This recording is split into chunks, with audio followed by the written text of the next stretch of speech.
And good evening. And we're live on the Dusty Feet. It looks like the screen that I'm looking at that appears to show that we're going live.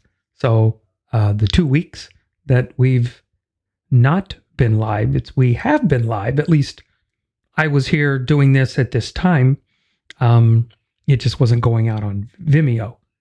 So operator error, meaning there were things that I needed to do.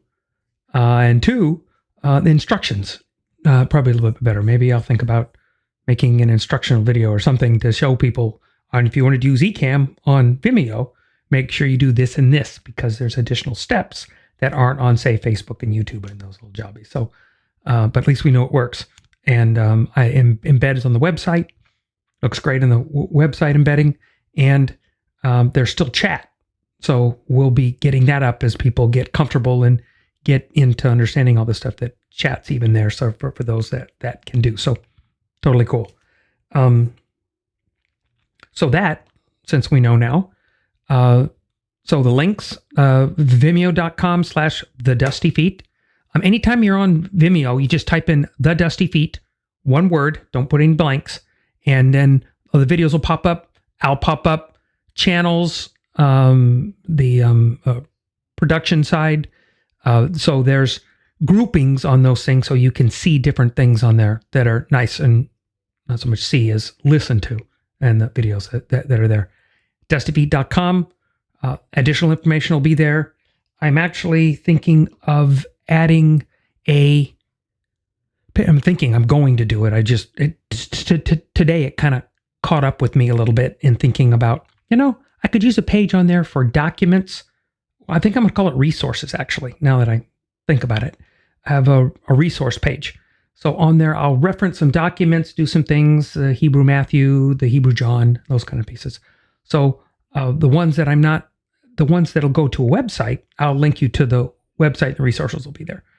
For those that are linked to documents, as long as I have the storage space and I can, I'll lock them up there so then you can download them or at least look at them anyways. I don't know what the options are on those. I'll have to figure that out. But the resources will be there because it would be nice. There's a few things I'm going to talk about tonight. I said, it would have been nice to have. So I'll think about that. Tonight, again, Branches on the Vine, homework series. We're on part 6 of Mackie's Matthew series. This is part 2. There's going to at least be part 3, probably a part 4, but at least a part 3. Because there's a lot to not only unpack, but I kind of want to challenge thought when we're thinking of something, because we have things thrown at us. Somebody tells us something, and I kind of want to question those and ask questions, and then they're just kind of put out there, food for thought, food to discuss. It's like coffee, talk amongst yourselves, and then we can have some fun with it as we go.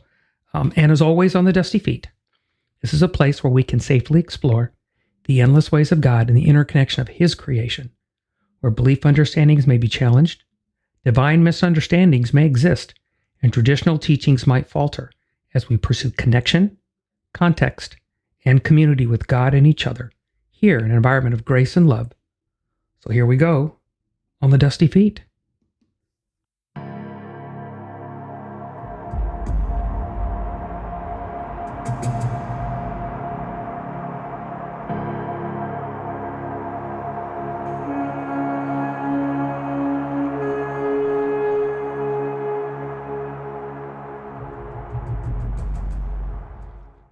And, okay, so just to start off left field, let's start there, because I just want to throw something out there which was interesting in thought this week.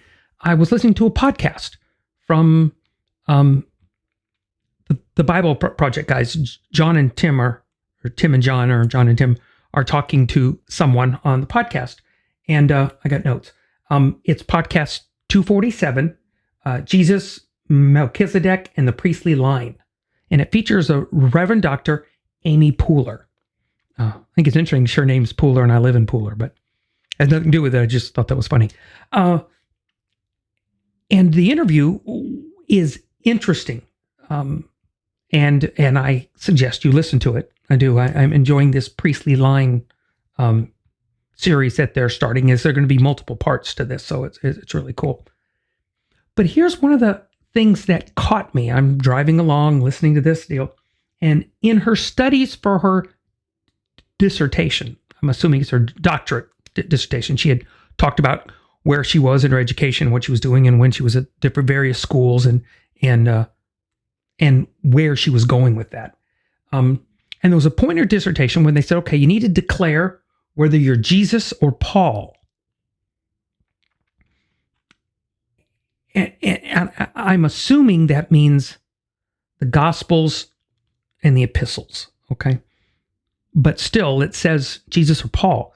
And I went, why would you have to make that kind of declaration? Like, I'm going to side with one or the other, or I'm going to focus on one or the other. It's like, I think we're missing the point of the story. And they're all sewn together. These are not separate entities. You can't separate Moses from Jeremiah, from Habakkuk, from Micah, from Matthew, to John, to Paul. You can't separate them. They're not. The story is interwoven. To say that you're going to talk about something would be the connection between them all. But still, it just seemed like an awkward separation to me. I just thought it was interesting. I don't know if it hit anybody else like that when you listen to it and that kind of stuff, but it hit me. And it was one of those things that, I mean, I literally paused it and mulled on it while I was driving, going, that's really interesting that you would have to make that kind of, choice. Where she's talking about with her was Jesus and Paul, and this was saturated with this, saturated with this. And the book of Hebrews was not that saturated. And she was actually intrigued by this and the connection between Hebrews 9 and Exodus 24. I think we're going to discuss that sometime, not in the Matthew series, but in maybe the Red String series or something, that Exodus 24, Hebrews 9 connection. Okay. And she said, and it was a place to engage. And it's interesting because Hebrews is not, there are those that think that Paul wrote it. However, there's so much that goes with it that doesn't go to Paul, that I don't think Paul wrote it. It was like another penmanship. It just doesn't make any sense. And mentioning things in, say, Hebrews, which are critical, that don't get mentioned at all in the rest of his stuff, just doesn't, again, there's an interesting point in that. But that's just one of those things that I thought was a nice little debate, but interesting to think. Okay, so we're talking about Matthew, okay? We're talking about Yeshua, but we're, again, this whole connection piece with Yeshua and the Torah is what we're gabbing to. So let's listen to this clip. Mackie, we're picking back up again, and I want you to hear some stuff that Mackie's going to say. I think there's a little overlap from the last one, but in this one, we're going to catch this thought process, and then we'll discuss it and some words, because remember, we left talking about the word fulfill, right? That's what we ended the last one on. I said, chew on it, mull on it for the week. And so we'll address that and some other things that are coming up. So let's catch the first video. To cause huge conflicts. And it's a conflict that actually continued to exist in the Jesus movement, right? So what we call Christianity began its life as a Jewish Messianic renewal movement. And it was actually only as the movement began to collect lots of non-Jewish disciples of Jesus that the whole question came up, like, oh, if I'm not Jewish, like, what is my relationship to the Torah? I'm totally down for Jesus, but I also like wearing polycotton, and I might sow my field with two kinds of seed, because that's how my great ancestors have done this, my great-grandfather, and so on. And, pigs not eating ham is not a big deal, whatever, in Athens, Greece. And so this became a huge burning issue. What is the relationship of Jesus and disciples of Jesus to the first 3 quarters of your Bible that you call the Old Testament, that Jesus called the Torah and the prophets? And this isn't just a theology question, this is a practical question. Where do you go to find God's will for what it means to live as a genuine human being? To the words of Jesus, to the scriptures, to both, If both, how do they relate to each other when Jesus seems to be doing things that aren't? Are you with me here? Okay. Jesus sees this collision coming. He knows it's coming. And that's what he addresses in the paragraph that we're exploring here today. Go back to chapter 5, verse 17.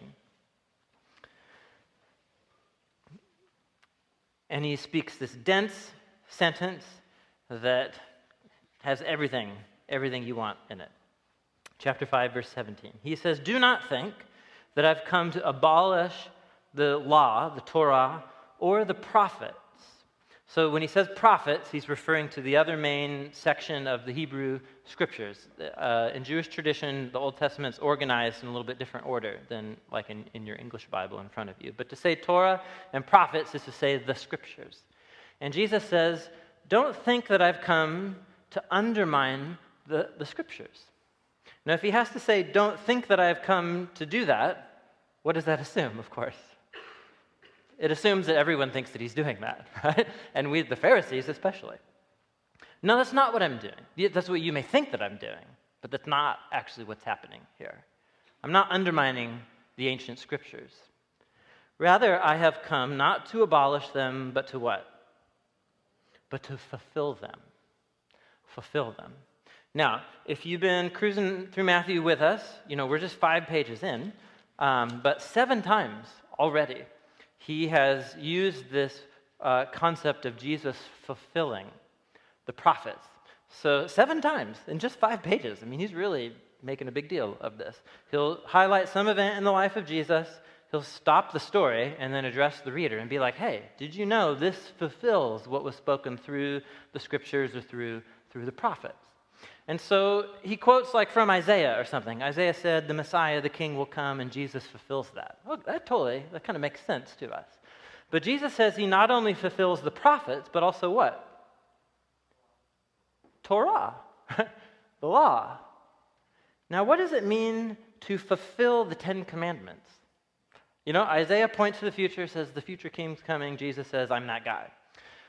But what do the 10 Commandments point to? And what does it mean to say you fulfill the commandments? What on earth does that even mean? And it means a lot of things. And we're just going to camp out here for a few minutes because this is a rich, dense concept. It's going to come up over and over and over again in the story. And really, it's about cultivating the mindset of a disciple and of where do I look to discern God's will for living as a disciple and as a human being.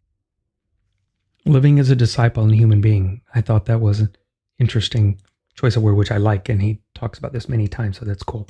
Okay, so we're going to hit a word study here real quick. Meaning, let's go over some words. There were some. So he used the word abolish in his reading. Okay, the version he's using talks about this. I tend to go King James. One, because it's relatively consistent. It's kind of almost a fixed period in time. I mean, we have this is not the new King James, but it is revised from the original King James, which reads like a Shakespeare play, right? So it's interesting when you read it, because if you think you're reading King James, you think that's the old, go read original King James. But, so that said, let's go with those. Now, let's remember, when we're talking about Strong's or Thayer or Higgs and Brown, that we're talking about, this is what when this word is used, this is what they've used it for, okay? It doesn't define the word. It just tells you when they've come to this word, they've used this English to translate it. Okay? It's remember that in these pieces. Because sometimes what it'll do is you'll read in some of these examples and you realize that anything automatically to tag it to a Christian doctrine automatically is off because the translations are before that point, or are they after? And in that point, if they're coming from the Greek and that kind of stuff, so what's going to be the influence of those choices? But it's an interesting thought. So let's take a look at some of these just for fun. I thought that this would be something to look at in these contexts. So the first thing we're looking at is Strong's, the destroy. That would be abolish. Okay, and so in the with abolish, they do this is to loosen down, that is to demolish, specifically compare, to halt, destroy, dissolve, yes, love. Okay, so we're kind of getting the hint that he's not getting rid of it. Okay. So it's a unique twist to turn and say that that Jesus died and the law has been done away with. And you go, there's a problem with that just in Jesus' words alone. Just in Jesus' words alone. Because why is he teaching them that he's not going to do it and then talk about doing it the whole time? How hypocritical would it be for him to do? And then when he dies, says, oh, by the way, everything I just told you about not destroying, that's a moot point. That's a done deal. And you go, well, that's interesting, because that would already invalidate part of your teaching that you get sitting and teaching us, because we're only talking for 3 years, which what would have mattered. So it's a thought to think about. Let's see if I can get this going now. Play with me. Come on. Be nice. There we go. Okay. So here's Thayer's point on it. Okay. So Thayer's is another word. So with that, destroy, to dissolve, to disunite, what has been joined together, to destroy, as in to separate the two, metaphorically to overthrow, subvert, overthrow, unburden. And it's interesting when we get to this, there's some interesting points in this that could be chewed up and talked about for a while. But again, we're getting the fact that it's not there to dissolve and it's not there to separate. So where are we going? So that's in the destroy part. So let's now look at the law part, nomos. Okay.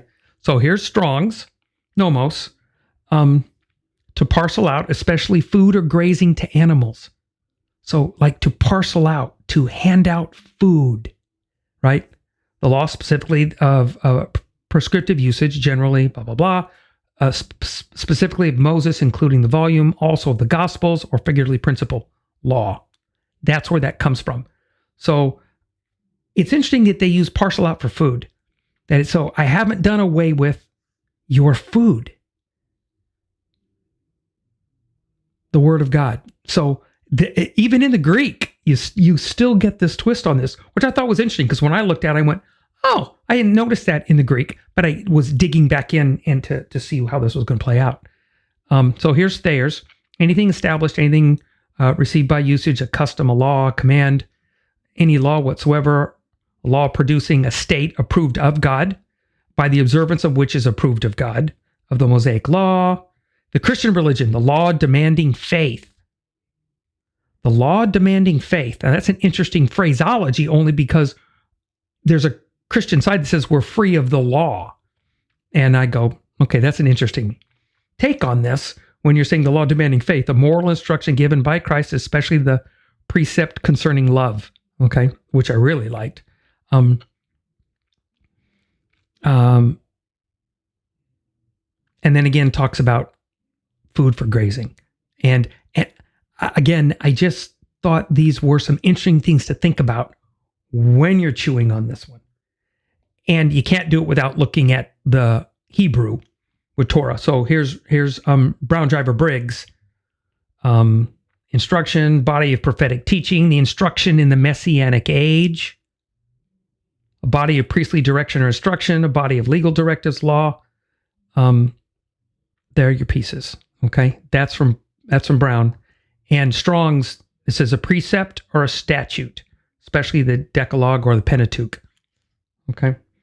And I think that's important, because when you start thinking of it as a precept or statute, and we're going to get there on that, remember that, then it makes even some of that make less sense about being done away with. Okay. And then fulfill. This is what we looked at last week, right? There's fulfill. Now here it is in Strong's, right? To make replete, that is to level up, to furnish, to satisfy, execute, finish, verify, accomplish, complete, fully preach, perfect, supply. Okay? Show you how it's done. Okay? Perfected is to show you how it's done and done correctly. Okay? And then Thayer's, to make up, to fill up, to fill to the full, to cause to abound. I am bound, I liberally supplied. To fill to the top, to consummate, to make complete in every particular, to carry into effect, bring to realization of sayings, promises, prophecies, to bring to pass, ratify, accomplish, to cause God's will as made known in the law to be obeyed as it should be, and God's promises given through the prophets to receive fulfillment. Okay? And I think that takes us, it's just some chew to think about when we're looking at this.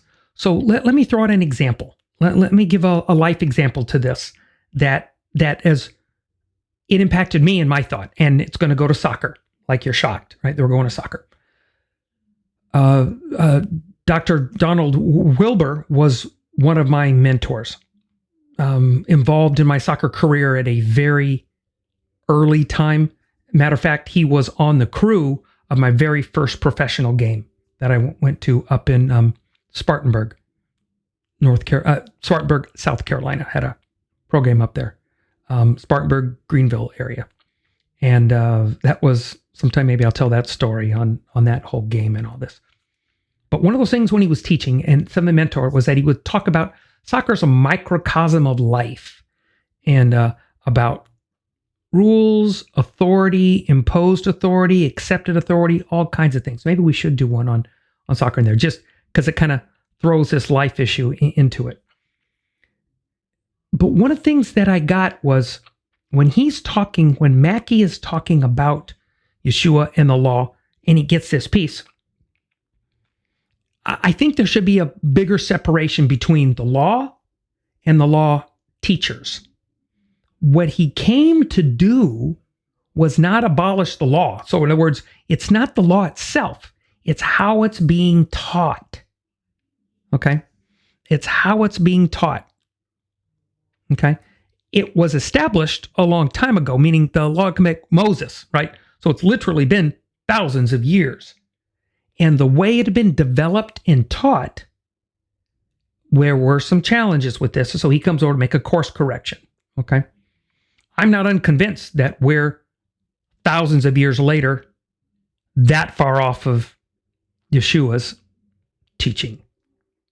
Okay? I'm not unconvinced that we can be that far off as we perceive them to be now. Okay? So just a chewer for that. So soccer's was it the way we understand it today, meaning looking at it today, we could go back and say that game, if we played it, goes back like 350 years. Okay. But it really gets its teeth about 150 years ago.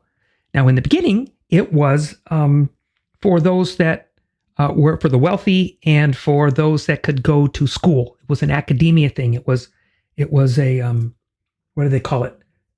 The Christian Gentleman's Game was a title it was given back in the 1800s. Okay. A Christian Gentleman's Game, which I thought was interesting. Okay. Christian Gentleman's Game, 1870-ish. Okay. And then we have a context change. Okay. So the game's been being played and they get this piece. The rules are there, right? And we have a context change. Some laws had come into effect. We're particularly talking about England now, so we'll get a little English history here. And they were giving a half day off on Saturdays. Okay. You worked 6 days a week. The working man worked 6 days a week. A lot of the times 10, 12-hour days. Okay. And so they got half a day off on Saturday. And you go, oh my gosh, we didn't have da. Okay, Genesis, beginning of the book. Okay, for those of us that automatically complain about things, just skip it and go to the beginning, and it says we're supposed to work 6. So that argument is purely contextual for us to say that we like our weekends. Okay, so let's just kind of keep that in mind. So they get their half day, so that brings the common man in, and the common man's doing is so they have to codify the rules. Okay, because from what Christian's Gentleman's Game, it goes to this. It stays with there are no referees at that point at all. What would happen was if something was an infraction of the rules during the game, that the captains would meet. It was a captain, and they would have a meeting. They would stop, talk about it, and then agree, was there an infraction, and then what the restart would be, and with the free kicks and yada yada, all that kind of stuff. And they would agree to that. It got to the point where we got so competitive that it was about us, not about them. Okay, remember, us and them, that they started to bring in officials. The officials come in, okay?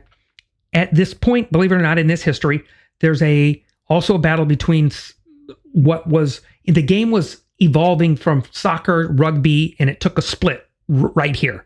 It took, the game before that had little elements of both, okay? And in this split, it splits. So rugby has its own little deal, but they're related. They have the same parents. They've just split. That's a whole nother biblical story we could probably go with when we go back to Ishmael, okay, and the split, okay, Isaac and Ishmael, and where we get that little deal. So interesting, but nonetheless, it goes there. So it gets to this rule. So then we get down to our rules. And the funny thing is, there's only 17 in the game. There's only 17 rules, okay? They're called the laws of the game, right? There's 17, and when you break them down, right, the field of play, balls, players, they now have actually a separate law for referees, the assistant referees. They call that the other match officials, because there are other match officials that are in there. Duration of match, ball and out of play, offside. There's really only one law about breaking the laws, right? They put this in and say, okay, these are the points that you break. Okay. That said, right, follow this. This is life. This is what's going on. Contextually, it's going to change. We get this cards, for instance. You all have watched a soccer game, I hope, that you've seen one. You've seen them have a yellow card and a red card, right? They don't have those cards until like the 1960s. Actually, it came out like, I think it's the 1966. I used to teach this. A 1966 World Cup. Okay? And it was because the referees, you've heard the term, put in the referee's book. What's the phrase? You always just write something, right? You're in the referee's book. The phrase is, you've been booked. That's the phrase. It's been around for eons, okay? You've been booked. You went in the referee's book. The problem was that when the game became more international, that it left England and became this global phenom as it started to build, and we get the World Cup as it is today, the largest global sport that we have, that language barriers, they didn't know, there were coaches that didn't know when players were in the book. And so then you toss somebody, you'd send them off, and coach didn't realize it'd be uproar and yada, yada, yada, and they have this fight. So they displayed the cards. It's because this is how we do it now, because we have an additional setup. We brought more people into the picture. It's not just English-speaking people. We're bringing more people into. And it's like, well, just because you bring another culture, it doesn't mean that the rules change. It means that everybody has to figure out how you're going to communicate, how you're going to understand how that's going to work. How the game plays in style does vary between South America and North America and Europe. Are very different styles of the game, but they still play within the rules of the game, right? Get this. Now you have something. And this is where Jesus gets into, is now you get into this point where they've been teaching something. And then what does it look like today? Okay. In the rules, in Law 12, there's a rule that was called deliberately handling the ball. And the rule was developed from the rugby side of the equation. They were stripping rugby out of the game. Right? They were stripping that element of it that they were separating, did the deal. So they created this, you cannot deliberately handle the ball except for the keeper, inside the boundaries of play. You do it outside. That's what throw-ins are for, and they do this. But inside, you can't. And it said deliberately handling the ball. Those were the words chosen, deliberately handling the ball. I was a referee for 20 years, okay? And I did everything from the pro level games down to, U6s, but normally get at the, 9s, 10s, 11s, 12s. You start getting into a little more organized games and that kind of stuff. The other ones are just, I call them roving amoebas. They just chase the ball around, do this stuff. It's always fun to watch. Again, the rules are there, but they're learning, they're new. And so they're learning how does this community expect us to behave? How does this community, when we're on the field, expect us to behave in this community that is the YMCA league or your local club league or a developmental league, or an adult league belongs to a city, and how do those work? How do you work inside of the community? Okay, so they have deliberately handling the ball. Now I'm watching the game. I've retired from the game. I'm watching the game. I'm seeing it on TV. They now have video assistant referees, VAR reviews, and they look at things. And in my opinion, it'd be fun for a discussion amongst other referees on just that chat, is the ball is seeing and it hits an arm. And so they're saying, okay, I know the rule says deliberately handling the ball. What does that look like? And that's evolved over time. When I reffed during the majority of my time, it was, look, you've got to move your arm to stop a ball, okay, to get in the way, or stick your hand out, okay? And it was from shoulder to hand, okay? That you moved it to affect the trajectory of the ball. You made a deliberate movement, okay? The fact that the ball hit your arm, that you can't chop your arm off, okay? If you put your arm in an unnatural position, you put your arms up here, and then the ball hits it up here. This is an unnatural position. So you deliberately put your hands up there. That's deliberate. And then it hits. We can discuss those things and get to this point. But now in TV, they're doing this view and they've detracted and lost part of the game. But the law hasn't changed. It's how we discuss it today. Okay. And you'd want to go back to the original guys that wrote the original rules and say, deliberately handling the ball. Okay. Their view is more like rugby, that somebody's grabbing the ball and doing something. They're picking it up, they're doing it. That was their version of deliberately handling the ball. It has evolved to a video review. Jesus comes on the scene and he's going, the rules are there. The law is there. Now, the purpose of the law, okay, is a community thing. Remember, because he says, what's the greatest commandment? If he gets asked the question, what's the greatest commandment?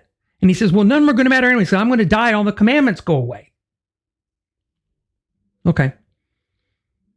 And then you go, well, no, that's not what he's saying. And he tells what it is. And he gives two. First of all, he says, what's the greatest commandment? And he says, God. And then he says, love your neighbor as yourself, right? So committed to God and committed to a relationship with God, a relationship with your neighbor. Okay. All of that. How does that fit in? Everything hangs. Picture it like tier, right? So everything hangs on those. So the next two, if you're doing a mobile, right? So then you have the 10 commandments and they hang off of those. And then off of those come the other ones. And the 10 commandments actually split into two sides. There's an Aleph Beta video on that. I'll put that up in the resources. But then it's on that link that there's like a man side and a God side to the 10 commandments. So you're like, okay, vertical relationship, horizontal relationship, right? And how that plays out. So all of this dynamic is going on. All this is going on, and Jesus is going, and they're telling him, look, I'm not here destroying anything. You might think some of it, what I'm saying is different because the way it's being taught, the teachers need to be adjusted. the teachers need to be adjusted, and you as the listener need to understand something different. Okay. Now I'll give another thing. Says, and that's an important part. This hit me this week, and I don't know why it took me so long to hit me. I really don't know. It's like, I can't believe I hadn't thought about this before. History. We know our history, right? Meaning we think we know our history on parts of history, right? When you go to school, you have to take history, right? You take U.S. history, and there's a little bit of international history. You have U.S. geography, international geography, right? All part and parcel to these pieces, right? And it's what we do because we're in the information age. So this is part of what we go to school with to learn for age, right? To get this. It's not about communication. It's about information. There's a difference, okay? There was a time when schooling was communication. You learned your reading, writing, arithmetic, right? Reading, writing, arithmetic. And that was for communication. Okay? Because you needed those to communicate. You needed to, so you could read something, somebody gave you something, you'd sign your name to do that, and then math so that you could buy and sell. Okay? Get this point. Now, go back to them. For instance, their history is only what they're told about their community and those that may have been in and out that would tell a story. They don't know about China. There might be a thought of that, but there's no basis of information. There's no repository of information. There wasn't a library. You didn't go and say, teach me about China. It didn't exist. There were people that traveled, and there were points, and they would come through and tell stories. And sometimes those stories were good, sometimes the stories weren't so good. As you passed on the stories, because they're stories. But you didn't go check out a book. You didn't do that. So they didn't have this. They only knew what they were told. They only knew what they were told. We talked about this before, that they didn't have Bibles. They didn't come home with their own parchments, right? These scrolls, which were limited, right, were read at synagogue.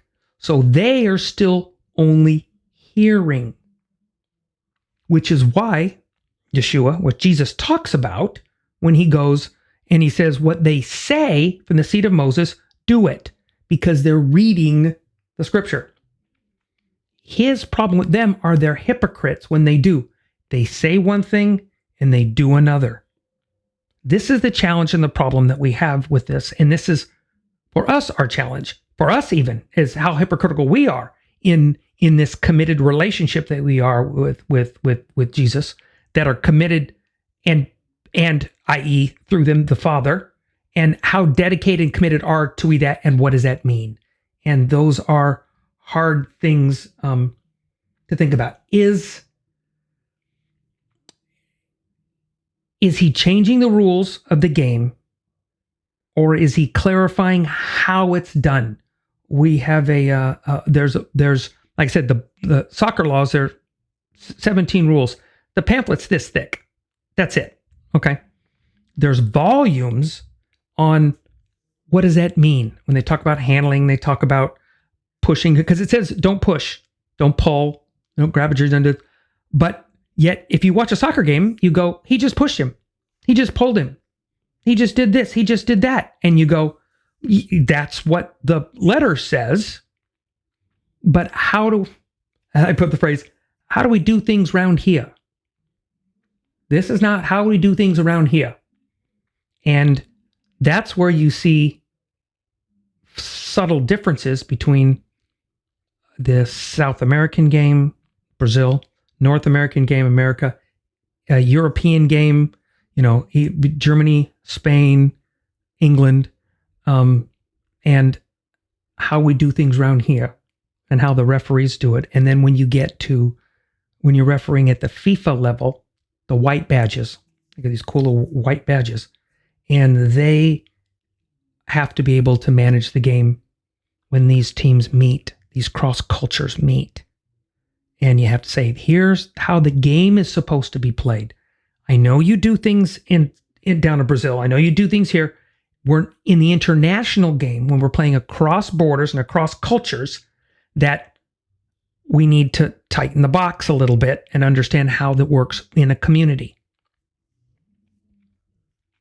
Torah. There's a covenant, and we'll get into that. I want to let that calling first. I want to get that.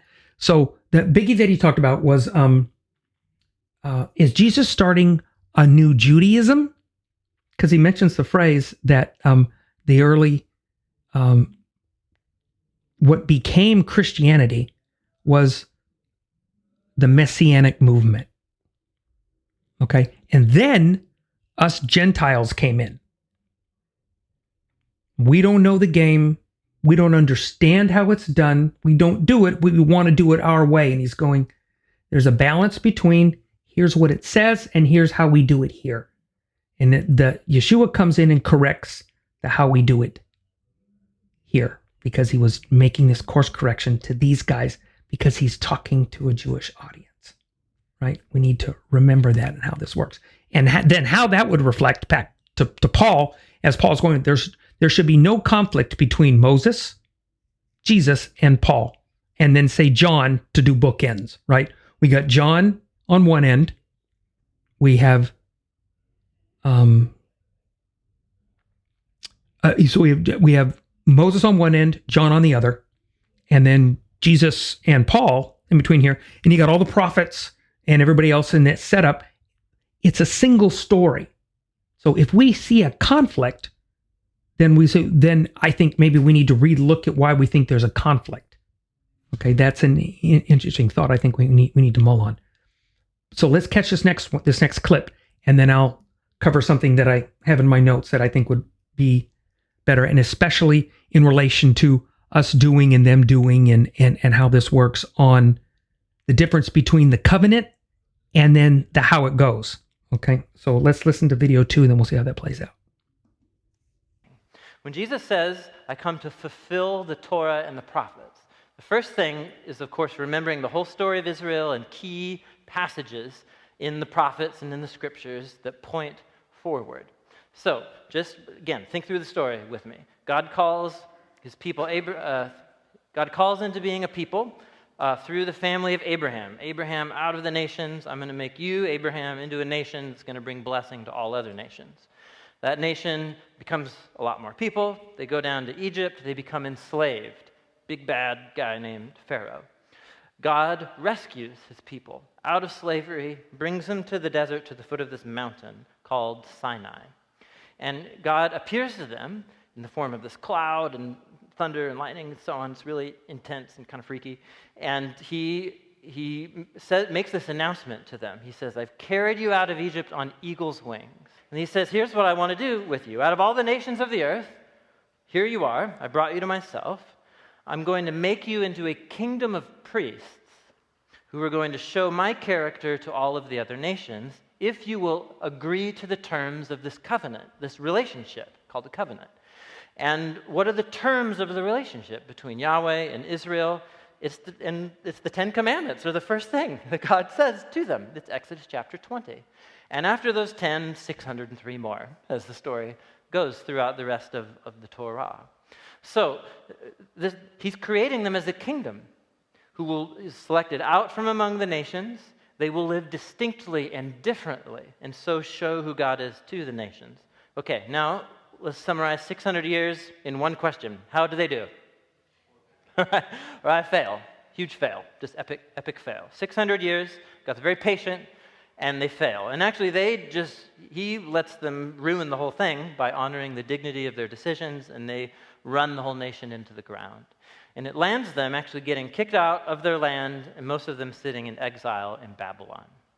And so at this moment of the story, you think clearly if Yahweh has a sane bone in his body, that's a bad metaphor. Whatever, if he's a clear, rational thinker, he's going to call his losses, and just walk away. It's precisely what he doesn't do. Israel has walked away. Yahweh will not walk away from his promises. And so Jeremiah, one of the great prophets, Israel's sitting in exile in Babylon, and these are his words to that generation of the people. He says, "The days are coming, declares the Lord, when I will make a new covenant with the people of Israel and with the people of Judah. It will not be like the covenant that I made with their ancestors when I took them by the hand and led them out of Egypt." Yeah, they broke that covenant. "Even though I was a husband to them, declares the Lord." So the emphasis here is that they are the ones who walked away. The covenant's broken, not because Yahweh was unfaithful, but because they were. But that doesn't mean the whole story is off. There's a new covenant coming, and it will be different. It will be distinct. So you had the 10 Commandments, and then the 603 after that, and those were the specific terms of the agreement for Yahweh and ancient Israel. Now, that didn't work. And it didn't work not because they're bad. It didn't work because Israel was unfaithful. And so what Yahweh's going to do, he's going to bring about the creation of a new relationship with his people, but it'll be different. It'll be different. And that's the covenant. Here's the covenant I will make with the people at that time. I'm going to put my Torah in their minds. I'm going to write the Torah on their hearts. I will be their God, and they will be my people. No longer will they need to teach their neighbor or say to one another, "Hey, you should know the Lord," because they will all know me, from the least of them to the greatest, declares the Lord. Now let's stop, but let's keep this up here. So this is a new and distinct covenant, and the terms of the relationship will be different. But are we doing away with Torah and the commands? No, but their role is changing. Okay, so this is a poser because it's really going to have an effect on what you move going forward. And we'll see where Mackie takes this. But I'm going to pose this right now. What we just read in Jeremiah 31, 34, okay? When he's reading that, I'm going to ask the question, is that prophetic or has it happened? I'm agreeing with the event. I'm agreeing with Mackie saying wholeheartedly. But is that prophetic or has that already happened, an event that's already happened? I will submit it's still prophetic, meaning it hasn't happened yet. Thus, it's going to happen, but it hasn't happened yet. What is one of the key elements towards the back of that? Was that, one, I'm going to write it on your heart, and you're going to know it, because I don't have to teach you. You're going to know it, and you won't have to teach somebody else, because they're going to know it. Do you really think we're there? Do you really think that when people are, whatever they use the word now, they're saved, right? But that all of a sudden there's the download, and now you know when you get as. So the context of Jeremiah almost goes with the thought process of, I'm not looking to discern anything because it's already written on me. I'm already understanding what they are. I'm going to take my commandments, my law, the way I do things around here, and I'm going to put it on your heart. I'm going to put it in your mind. It's going to be part of what you are. You won't have to teach anybody anything else. Do you think we're there yet? So I'm agreeing with the new covenant, with the new way. I'm not saying that's happened yet. And Jeremiah, I think, would agree. That's up to you to decide if you think this has happened or hasn't. Be a great discussion to turn around and talk about, do we think that particular one Jeremiah has? Because then you don't have a new covenant yet. Okay. Now let's also go back to the Sinai event, because he talks about the Sinai event. This is important. Okay. Go read the Sinai event. This is part of the homework, because we'll talk about this in the next one. Go read the Sinai event.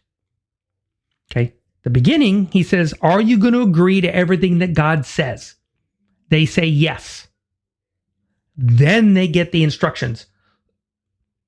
Follow this a little bit in a weird way. A marriage vow, okay? Everything that comes with marriage, there's a lot that comes with marriage. Those of us that are married, been married for a period of time, knows there's a lot that comes with marriage, a lot. Okay. But when you're up there and you're in that moment of bliss and you're saying your vows, and we have our little Western vows, which are nothing like other places around the planet, right?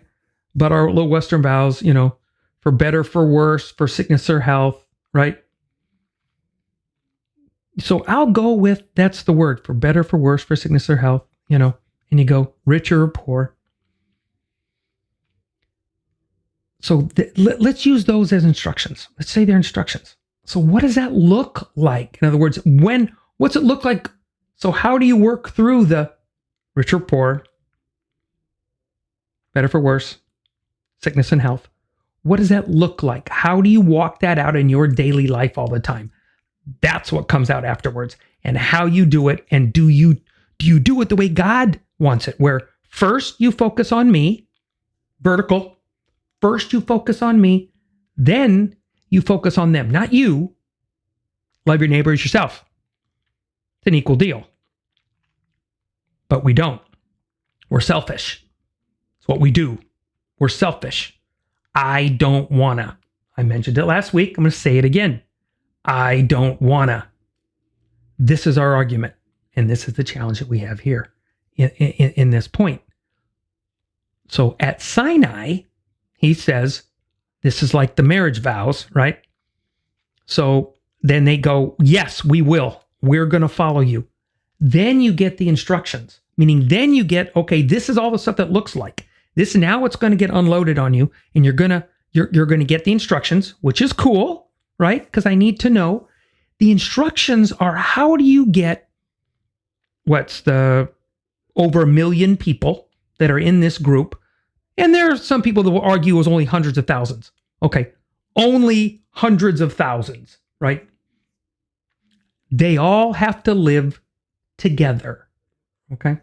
And actually, that's one of the reasons I wanted the document page, the resource page, was there's one particular document that I found on the 613, which I found a friendly breakout. It was a reader-friendly, user-friendly breakout, because I'm going through them and looking for correlations and ties and all kinds of stuff that goes with groupings and properties and all this kind of stuff. So, but this one is very user-friendly, and it breaks out what's for whom, what's for the priests, what goes to the tabernacle, what goes to the pieces, because 630 sounds like a lot, but you realize that if you're not a priest and it's not tabernacle stuff, those things, then they don't apply.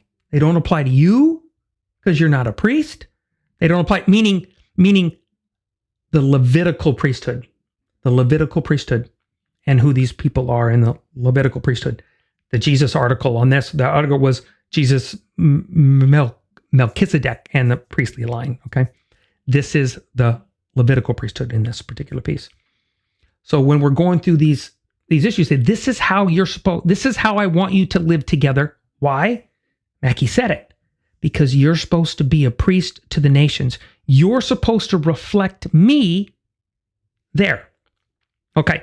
So, boss I worked for, Ken Stroud, one of the top 5 men I've ever worked for in my 60 years on this planet. Okay. Been a supervisor of, worked under, support, Ken Stroud, probably top 3, actually. On some amazing people that I've had with in my life. And you want to, and I worked for the company, it's called Prosodel. Okay, Professional Solutions Delivered, Prosodel. And when I worked for Prosodel, in my job, especially as regional and team leader, that I need to reflect Prosodel. I reflect my boss. So I asked my boss, what are the things that reflect him? I wore a suit or a nice dress. I reflected the company, okay? And then that reflected out, so that when I went to meetings, when I met with other people that weren't part of Prosodel, that they would learn, oh, that's the image that Prosodel has, right? Like anything, we have these companies with this, right? So God says, this is how I want you to behave amongst yourselves. How I want you to treat selves, how I want you to treat the earth, how I want you to treat the land I give you. All that's in there, right? All of that's in there. And how that is going to be reflected out. When people see you, what do they see? And when they see you, they see me. Okay? When Mackie makes a point, so how did they do that? And he used the word epic fail. And I'll bite. Do you really think we're any better? All we're worried about from the Christian side was, well, I'm forgiven. So there you go. That doesn't matter what happens because Jesus, the blood covered it all and I'm forgiven. And I go, well, he actually forgave. God forgave in the Old Testament. Jesus forgave before he died. Okay? Consequence, you lived through. Consequence, you still had to handle. We see biblical example of that constantly. Consequence happens. Okay? And when that consequence happens, how are you going to reflect God in the consequence? How are you going to reflect God in this? How are you going to do this? Torah covers all of that. It really does. So Jesus dies and all of a sudden none of that matters? I'm not convinced. I am convinced, truthfully, that it also, and this is the hard part, especially for the Messianic side of the equation, right, is that I still believe me, Bob. I believe it still has some contextual piece to it. Meaning, for instance, okay, and this is a very simple one that draws us this way. And we have Shabbat. So Shabbat, and traditionally, and it works with scripture on this because they talk about there's certain things that when it's sundown to sundown.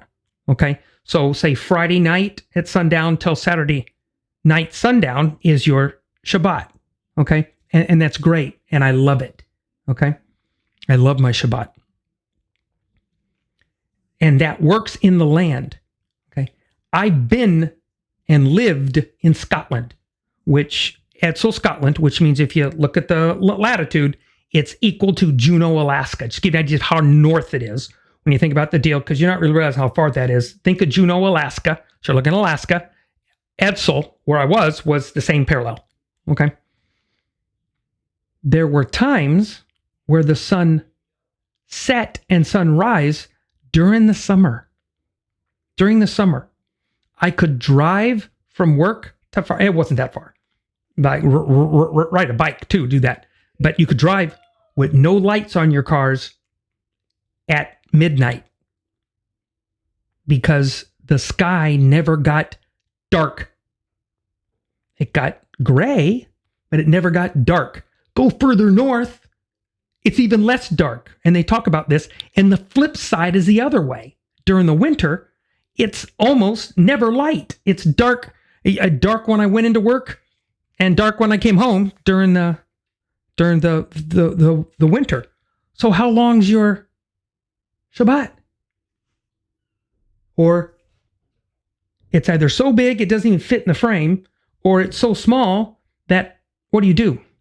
So we already have how we do it around here versus what the word says. That's what I'd like us to address and talk about and make that uncomfortable discussion of when we look at these 613, it's not about leaving the 613. It's about how do I embrace and engage God's ways where I'm at today? How can I look at that? Not doing the I don't wanna. How about how do I engage in that here? God is still going to hold us accountable, and to turn and say he's going to write that on your heart. He doesn't say it's a new one. He doesn't say I have new rules. It's the same stuff. How do we make that happen? And we know part of that is because Revelation talks about it. So you already know, when you think, well, it could be Revelation kind of helps clarify part of that. So, and we'll get to there eventually. So in this context of what Yeshua was talking about, my question is, is this a total new frame of things, or is it I've come here to clarify. I've come here to get rid of the hypocrites. I've come here to show you what the hypocritical issues that come with it. Where this system is where the instructions are good, but the system it's created is so seriously flawed that eventually destroys the second temple. And he prophesies, Yeshua talks about that himself. Okay? That the temple itself had become, that institution in there had become so muddled and far from its original point that we need to go away. Does doing things God's way go away? I'm not sure that's the case. I'm not sure that's the case. Our answer is, how do we do things God's way? Now, again, the old traditional Baptist answer was, I don't have to worry about doing things his way because it said my little prayer, my little 4-color booklet that I read the little deal. So now I'm good. I got my Willy Wonka and the Chocolate Factory golden ticket. I'm good to go because I'm clear and clean. Again, Scripture doesn't bear that out. It was talked about. People taught you just like them, right? They taught you. And so you're isolated, only know what you were taught. Are you willing to find out more? Back then, it was harder to find out something different. They had teachers that debated, that, especially amongst the Jews. You had the Pharisees and the Sadducees, and that whole debate, which is a good one, okay? And the other rabbis in there that said, hey, doing this walk, I think we should walk it out this way. I think we should walk it out this way. That's how you walk, how you live that daily life. How do we live life together with this? And what does this mean when we do this on these pieces? So I think today, it would be more behoove us to talk around ourselves today and go, how do we do this and embrace this today? I think that is the community that Paul's getting into, that Messianic walk, where I'm joining Israel. I'm grafted into Israel. I'm the goyim that is coming in, and I need to understand things. Okay? Remembering that there's been some muddling of how we do things, because I've told you this is how you do it. I said, let's look at it and see. Those are the questions. And that's the fun discussion we have here. And that's what we're looking forward to discuss. And that's what Jimmy and I, for instance, are going to get on Red String series called Renew. We're going to get there, talk about these things. And that's what I enjoy so much. So we'll follow on now that we've kind of built this base. The other stuff should go a little faster because we've kind of addressed where Jesus up, down, where I'm coming from anyways, on this up, down, Jesus changing. Is he changing? Is he not? Okay. From this point and the way he goes walking through this, now how does this walk out, right? How are they going to do this?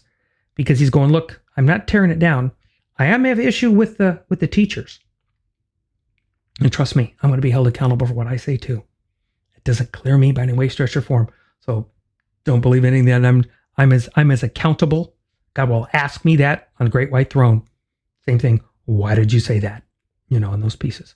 So we'll get ready for part 3. Look on the website. I don't know whether I'm going to do part 3 next week or whether I'm going to skip a week and do a Red String with Jimmy, and then we'll do part 3 of episode 6, right? And we'll get that up. So where are we? Oh, that's right. Okay. So the video and the stuff, the web links are in the description below, and there'll be more on the website itself. Again, vimeo.com says DustyFeet to get you the videos and the pieces. I can upload some other videos and some pieces there too, so I have to look into that because I like how that's set up. I'm really enjoying it, and I have them laid out in channels. So if you type in the TheDustyFeet, all one word, in Vimeo, and then different things will come up. One of them will be channels, and I have a channel for the Matthew series, a channel for Red String, a channel for Joyful Noise. So it's just those grouped together. So you have to flip through the entire portfolio of things. You can grab the titles that grab you. DustyFeet.com has links to each of those on those pages also. You don't have to go to Vimeo. DustyFeet.com, menu bar at the top, joyful noise, blah, blah, blah, takes you right to those channels on Vimeo. So it's cool. This was part 2. I need to update that because we're going to part 3 on this. So part 3, we'll decide what's going to happen past there, right? On next week. So look to the website to see which one. Again, go back, listen to it again, think of questions, concerns, all kinds of neat stuff. Bob at TheDustyFeet.com, if you've got a question. Questions at TheDustyFeet.com. Key into the question queue, and that helps too. And then we'll talk about them as that goes. Thanks for being with us. Thanks for hanging with us tonight in the Dusty Feet. And we'll see you live, because we're working, next week.